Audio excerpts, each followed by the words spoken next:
dark. And now let me show you the shape of my heart. Sadness is beautiful. Loneliness is tragical. So help me, I carry this boy. Oh no. Touch me now, don't bother. If every second it makes me weaker, you can save me from the man I've become. Looking back on the things I've done, I was trying to be someone. I played my part and kept you in the dark. And now let me show you the shape of my heart. I'm here with my confession.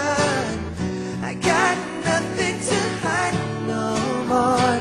I know where to start, but to show you the shape of my heart. Yeah, yeah. I'm looking back on things I've done. I never wanna play the same old part or keep you in the dark.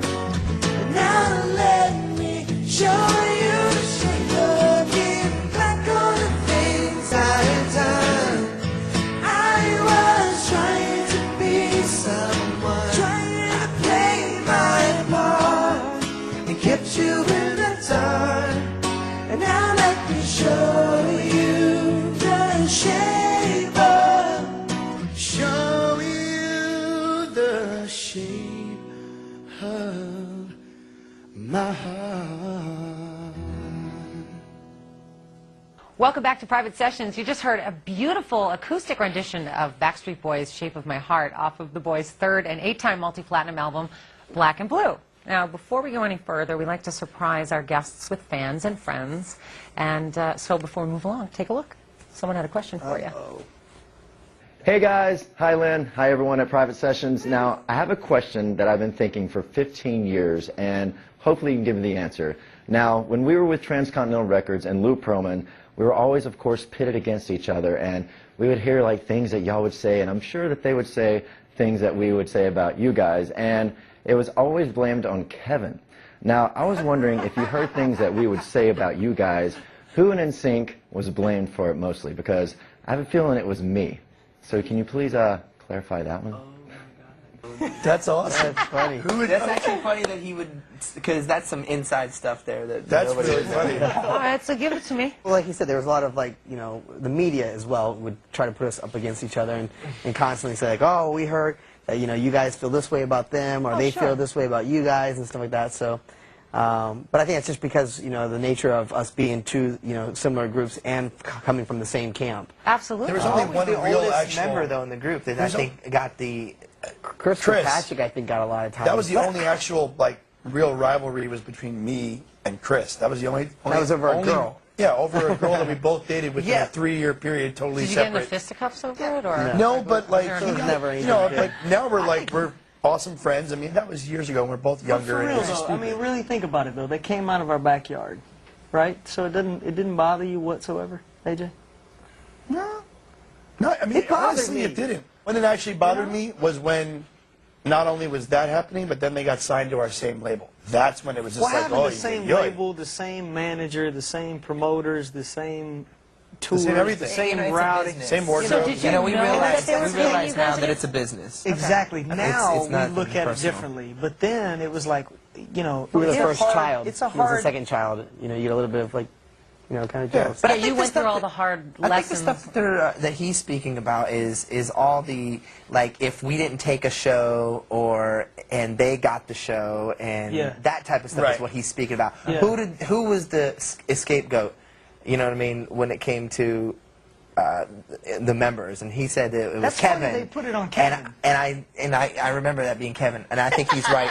I think it's the Was it oldest him? member in that group. Whoever the oldest member in the group was, That's really Chris. Is Chris. But for some reason, I think it was Lance, dude. Well, I do remember hearing sometimes back in some of the tabloid magazines that it was some of the stuff was being come from from Lance a couple times. Yeah. And you that's honestly, at that time, because you said you were the first artist to come through the label, you know, was anyone there saying, listen, don't believe what we're putting in here, this is all just for, you know, the business part of it, these guys aren't really talking about you. We They were just so let you new to believe it. that this was... Yeah. We were so new, just we didn't read have about like it or no whatever. media training or any of that kind of stuff. We just winged it. And, I'm friends with all of these Yeah. guys. I mean, Oh, I've of hung out course, with yeah. Chris recently. I mean, I went to college with Chris. We were in Chris, choir you know. together. We were like from me to Brian. We sang next to each other.